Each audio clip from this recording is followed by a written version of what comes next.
जय मसीह की प्रिय विश्वासी भाई एवं बहन, प्रभु यीशु का धन्यवाद हो जो प्रतिदिन न सिर्फ हमारे साथ है, हमारा बोझ उठाता है, हमारी प्रार्थनाओं को सुनता, विनतियों को सुनता है। आज इसी विषय पर हमारा मनन है कि परमेश्वर सुनता है। बहुत से लोग इस दुनिया में ये बात कह चुके हैं कि ईश्वर हमारी नहीं सुनता है, आज तक नहीं सुना है, पता नहीं कब सुनेगा। उनके लिए उत्साहित करते हुए कहना चाहता हूं, परमेश्वर के साथ हमें सुनने के लिए कोई समस्या नहीं है।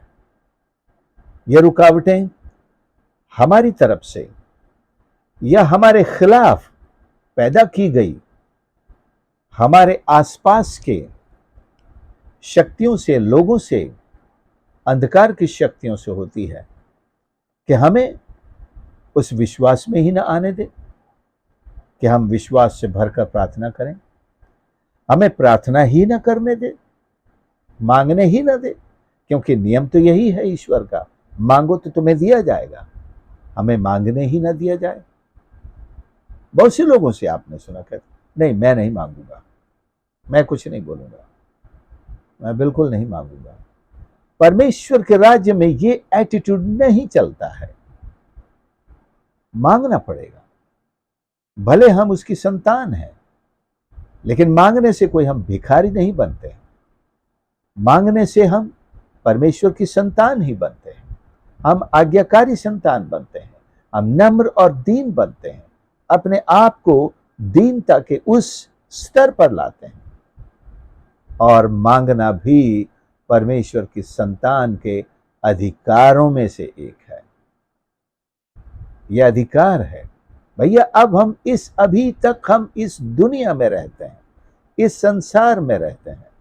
वैसे बिना मांगे भी परमेश्वर ने हमको बहुत कुछ दिया है जिसकी हम गिनती नहीं कर सकते, पूरे के लिए धन्यवाद तक नहीं दे सकते, इतना कुछ किया है। लेकिन हमारे लिए मांगने की परमेश्वर ने एक आत्मिक नियम ठहराया जो हमें प्रभु पर निर्भर करने के लिए सिखाता है, प्रभु के पास आना सिखाता है, अपने रिश्ते को परमेश्वर के साथ बताता है। एक बालक, एक बेटा, एक बेटी अपने पेरेंट्स के पास आते हैं। मांगने के अलावा दूसरा कोई एक्चुअली इससे ताकतवर शब्द अगर मिले तो आप इस्तेमाल कर सकते हैं। हम अपने माता पिता से भी मांगते हैं, जो भी जरूरत होती है उनसे कहते हैं। प्रभु यीशु ने प्रार्थना कर सिखाते समय कि प्रार्थना करो तो ऐसे कहो, वहां यही सिखाया, जब तू प्रार्थना करे तो कहो। अब इस कहो शब्द को आप मांगना कहें तो हम कह सकते हैं, लेकिन मांगना कहना ही है। प्रभु से अपनी समस्या को कहना है, अपनी जरूरत को कहना है और अपने संकट को उसके सामने कहना है, अपने दुख को, अपनी तकलीफ को प्रभु से कहना है। हन्ना, जिसका आज मैं इस मनन में एक बहुत बड़ी प्रार्थना की योद्धा के रूप में पेश करना चाहता हूं, उसकी समस्या, उसका संकट यह था कि उसके बच्चे नहीं थे और उसके साथ उसके पति की ही एक और पत्नी थी जिसके बच्चे थे। और चलो इतना ही नहीं, और जिसके बच्चे थे वो उसे चिढ़ाती भी थी, क्योंकि उसका पति हन्ना से ज्यादा प्यार करता था। दोनों के बीच में बड़ा गहरा प्यार का रिश्ता दिखाई देता था। शायद दूसरी पत्नी को वो बर्दाश्त नहीं होता था, तो कैसे उसको नीचा दिखाए, तो उसको बांझ कहकर चिढ़ाती थी। लेकिन उस बांझ को पति का भरपूर प्यार था। एक दिन वो टूट गई परमेश्वर के सामने और उसने वो प्रार्थना की जिसे परमेश्वर ने सुन लिया। परमेश्वर ने सुन लिया और उसे बेटी की आशीष परमेश्वर के दास एलिया ने दे दी और उससे बेटा हुआ और उसका नाम भी वही रख दिया। क्या? परमेश्वर ने सुन लिया। सैमुअल का अर्थ होता है गॉड हैज हर्ड, परमेश्वर ने सुन लिया। क्या आपकी जिंदगी में ऐसी कोई यादगारी, ऐसा कोई मेमोरियल है, आप कहें कि मैं इसका नाम शमूएल रख सकता हूं। कोई चीज आपने परमेश्वर से मांगी, आपने कही और परमेश्वर ने दे दी, आप उसका नाम शमूएल रखते हैं। आपने घर मांगा होगा, प्रभु ने दे दिया, आप उस घर पर ये छाप लगा सकते हैं, गॉड हैज आंसर्ड, क्या लिखें, गॉड हैज हर्ड, या सीधा यही लिख दें शमूएल।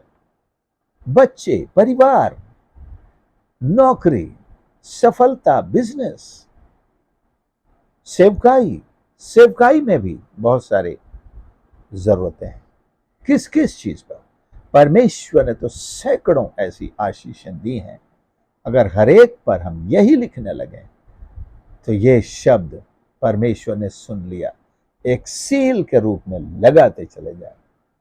परमेश्वर ने उस बालक को जब वो दूध पीना छोड़ दिया, लेकर आई परमेश्वर के भवन में, एली के सामने खड़ा किया और याद दिलाई, ये वही बालक है जिसके लिए मैंने प्रार्थना की थी और परमेश्वर ने मेरी प्रार्थना सुन ली। मैं इसे इसके जीवन भर के लिए परमेश्वर को ही सौंपते। आशीषें जो हम परमेश्वर से पाते हैं, परमेश्वर को सौंपें कि उन आशीषों के द्वारा परमेश्वर की महिमा हो, उसकी सेवा हो, उसकी स्तुति हो, उसका नाम सारी दुनिया में उन आशीषों के माध्यम से लोग जान सकें। क्या ये उद्देश्य है जब आप कोई भी आशीष परमेश्वर से मांगते हैं? शायद हम ये सोचकर, इसमें मैं घर मांग रहा हूं, इसमें मैं रहूंगा, मेरे बच्चे रहेंगे, उनकी पीढ़ियां रहेंगी। कभी सोचा इस घर से परमेश्वर की महिमा हो सकती है? क्या ये इरादा किया? हम जो भी आशीष मांगे, सबसे टॉप पर ये चीज होनी चाहिए, ये इरादा होना चाहिए, ये अभिलाषा या लालसा का स्ट्रॉन्ग डिजायर होनी चाहिए कि इससे परमेश्वर की महिमा हो। आप कोई भी चीज मांगते हो, चाहे आप घर मांगते हो या नौकरी मांगते हो, विवाह पति या पत्नी मांगते हो, या आप विवाहित हैं बच्चे मांगते हो, क्या कभी आप ये कहेंगे, प्रभु तू मुझे ये आशीष दे और इसके द्वारा मैं आपकी महिमा करूंगा, आपकी महिमा इसके द्वारा होने पाए। 3 साल के बच्चे को जिसने उसने 3 साल तक अपनी छाती से लगाकर दूध पिलाया, वो मंदिर में एक बुजुर्ग आदमी के हाथ, जो न जाने कितने दिन का मेहमान है, उसको सौंप कर चली जा रही है। क्या वो सच में एली पर भरोसा कर रही है? वो तो परमेश्वर पर भरोसा, परमेश्वर को सौंप कर जा रही है। तू जान प्रभु जी, ये वादा मैंने किया था। परमेश्वर ने उसे कहा नहीं था, शर्त है जो बालक मैं तुझे दूंगा वो तुझे मुझे सेवा के लिए देना पड़ेगा। ईश्वर ने नहीं कहा था, ये उसके अपने मन की अभिलाषा थी और उसने पूरी की। हालांकि वो आती जाती रहती थी, बालक को मिलने आती थी, उसके कपड़े लाती थी, उसके लिए खाना लाती थी, उसके लिए सब बार बार आके मिलती गई थी, लेकिन वो पूरी तरह परमेश्वर की सेवा के लिए उसने मंदिर में दे दिया। यानी कि अर्पण के बाद अपने साथ वापस ले गई हो। बहुत से लोग ऐसा करते हैं, मैंने इसको अर्पित कर दिया है सेवा के लिए, अब ये 18-20 साल का जब हो जाएगा, जब 10वीं पढ़ लेगा प्रभु, 12वीं पढ़ लेगा, तब मैं आपकी सेवा में भेज दूंगी। हन्ना आजकल की उन स्त्रियों के समान नहीं थी जो अर्पण करने के बाद उस चीज को अपने ही पास छिपा लेते हैं, रख लेते हैं, और आगे चलकर कौन जाने बालक बड़ा होकर, मैं नहीं जानता, आपने वादा किया आप जानो, मुझे नहीं जाना प्रभु की सेवा में, मुझे नहीं करना, मुझे तो कुछ और ही बनना है। फिर आप उन्हें मनाते रहो, करते रहो। ऐसा भी दुनिया में देखने को मिलते हैं, ऐसे उदाहरण, बहुत से उदाहरण मिलते हैं जो भागते हैं, लेकिन परमेश्वर उन्हें पकड़ना जानता है, उन्हें पकड़ के लाना जानता है, परिस्थितियों को ऐसा तैयार करता है। परमेश्वर को आपने अर्पण कर दिया है। परमेश्वर अपनी महिमा लेना जानता है, जितना दूर भाग सकता है भाग ले बेटा। कहना चाहता हूं, परमेश्वर आज भी वही परमेश्वर है जो सुनता है। हमारे लिए खुशी की बात है, यदि आज तक आपकी कोई प्रार्थना नहीं सुनी गई है तो प्रभु आपसे कह रहा है, मैं आज भी सुनता हूं, मैं आज भी उत्तर देता हूं, मैं तुम्हारी कमजोरियों पर ध्यान नहीं देता हूं, मैं तुम्हारे पापों पर ध्यान नहीं देता हूं। बस तौबा तो कर लो, उन्हें मान तो लो, छोड़ तो दो, नए रूप में मेरे सामने आ जाओ, नई सृष्टि बन के आ जाओ, मेरी संतान तो बन के आ जाओ। मेरे पास तो तुम्हारे जीवन के लिए एक नहीं, अन्ना को फिर कितने बच्चे हुए, आइए रिसर्च करके देखिए। बहुत बच्चे हुए, उसके बाद एक ही नहीं था, और भी हुए। तो परमेश्वर के पास हमारे लिए बहुत आशीष है। वो आज भी कहता है, मैं प्रार्थना सुनता हूं। दुनिया में अगर कोई ऐसी शख्सियत है जो सुनता है, वो परमेश्वर ही है। कई बार आपने अनेक लोगों के मुंह से सुना, बच्चों के लिए, ये तो मेरी सुनते ही नहीं।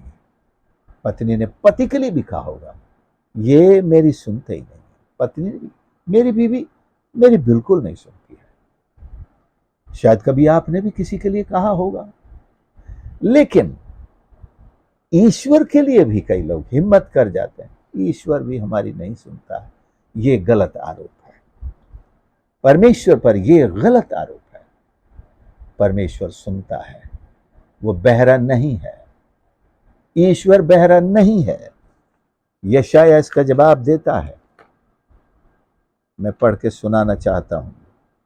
यशाया इसका जवाब देता है कि परमेश्वर कभी कभी क्यों नहीं सुनता, कि हमारे ही, यशाया 59:1 ऑनवर्ड, सुनो यहोवा का हाथ ऐसा छोटा नहीं हो गया कि उद्धार न कर सके, ना वह ऐसा बहिरा हो गया कि सुन न सके।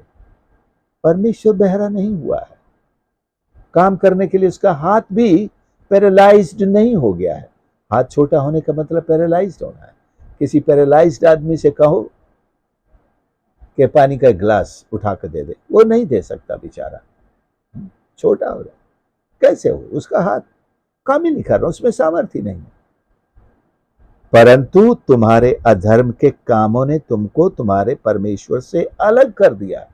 तुम कहां हो, खड़े होकर पुकार रहे हो, तुम परमेश्वर से अलग हो गए हो, तुम वॉकआउट कर गए हो उस क्लास से जहां परमेश्वर की आवाज सुनी और परमेश्वर को अपनी आवाज सुनाई जा रही है।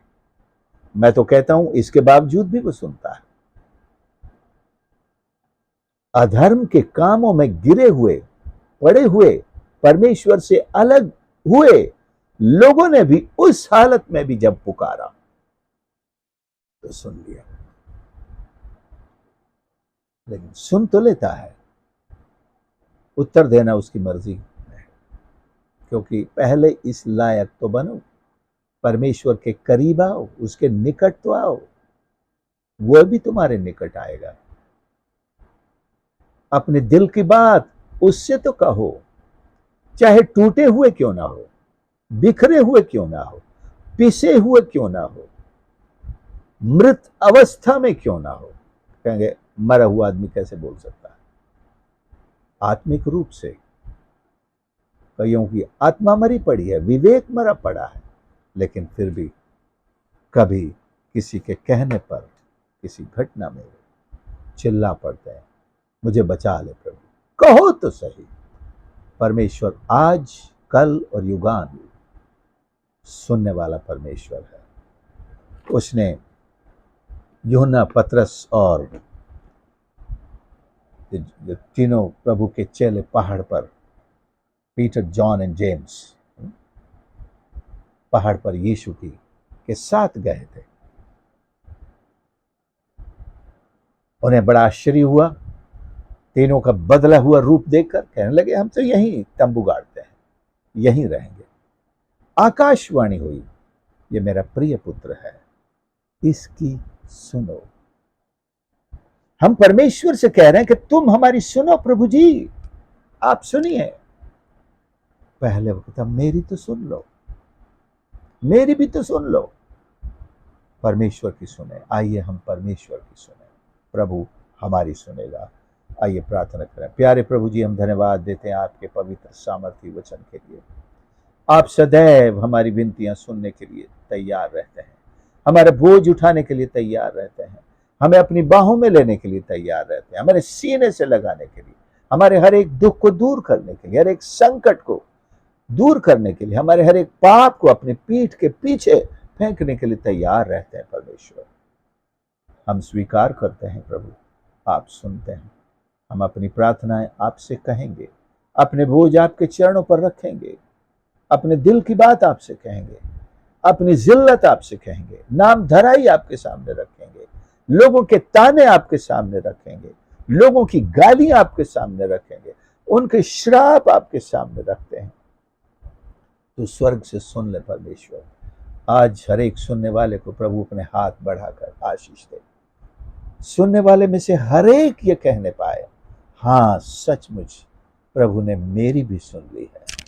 मेरे घर में 1 2 नहीं, 3 नहीं, 5 नहीं, अनेक सैमुअल्स हैं जिनके ऊपर मैं ये छाप लगा सकता हूं। ये विनती परमेश्वर ने सुनी, ये आशीष परमेश्वर ने दी, ये परमेश्वर ने उत्तर दिया। परमेश्वर हर एक सुनने वाले को आज उनके घर को उनकी प्रार्थना के सुने जाने के उत्तरों से भर दे, सैमुअल्स से भर दे। परमेश्वर, fill their houses with Samuels, answer their prayers, Lord। उनके अविश्वास का उपाय कर, उनके संकट से उन्हें निकाल ले, डर से उन्हें आजाद कर, संदेह से आजाद कर। हालेलुया। प्रार्थना सुनने के लिए आपका धन्यवाद। प्रभु यीशु के नाम से प्रार्थना मांगते हैं, आमीन। प्रभु आप सबको आशीष करे। आपने संदेश को सुना, मुझे विश्वास है आपने आशीष पाई है, और मेरी गुजारिश है कि आप दूसरों के साथ भी इसे ज़रूर शेयर करें इस संदेश को, और इस सेवकाई के लिए भी प्रार्थना करते रहें, असेंबली ऑफ क्राइस्ट चैनल के लिए, हमारे लिए। और प्रभु आपके साथ हो, और हमें आपके लाइक्स और कमेंट्स का भी इंतज़ार रहता है। आप अपने प्रार्थना निवेदन भी कमेंट्स में लिख सकते हैं। God bless you.